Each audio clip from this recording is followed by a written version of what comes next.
तो चलिए दोस्तों, आज की नई इंटरेस्टिंग कहानी में आपका स्वागत है। तो चलिए शुरू करते हैं। बहुत समय पहले की बात है।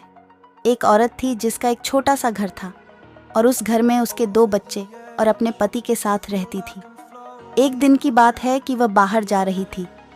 तभी उसको अपने घर के सामने 3 रंग बिरंगे साधु दिख गए। उनको देखकर वह कुछ भी बोली नहीं और चुपचाप जाने लगी। तभी उनमें से एक साधु ने बोला, क्या हमको आपके घर में खाना मिलेगा? वह बोली, क्यों नहीं चले, आप लोग अंदर, अभी मैं आती हूँ। तभी उनमें एक साधु बोला, क्या आपके पतिदेव आपके घर पर है? औरत ने बोला, नहीं है, अभी वह बाहर है, कुछ देर में आ जाएंगे। साधुओं ने बोला, जब आपके पति आएंगे तभी हम लोग जाएंगे। औरत ने बोला, ठीक है बाबा। थोड़ी देर में उसका पति आ गया और उसने अपने पति को भी सारी बात बताया। उसके पति ने बोला, जाओ अब बुला कर ले आवो। वह जब बाहर गई तो उसने उन साधुओं से बोला, बाबा आ जाओ खाना खाने, अब मरे पति आ गए हैं। तभी उनमें से एक साधु ने बोला, बेटी हम तीनों एक साथ किसी भी घर में नहीं जाते हैं। औरत यह बात सुनकर वहीं रुक गई और बोली, ऐसा क्या है जो आप तीनों एक साथ घर में नहीं जाते हैं? फिर एक साधु ने बोला, मैं प्रेम और ये दोनों में एक धन और एक सफलता है।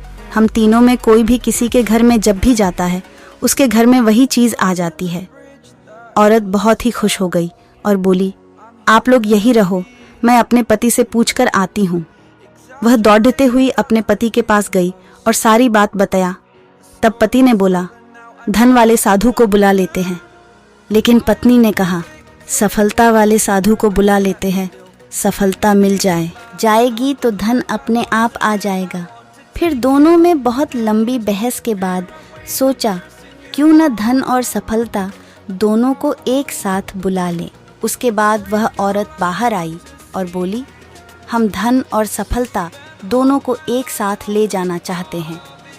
यह बात सुनकर तीनों साधु मुस्कुरा दिए और बोले, बेटा अब हम में से कोई भी नहीं जाएगा, क्योंकि हम लोग उनके घर कभी नहीं जाते जो लोग धन और सफलता को एक साथ बुलाते हैं।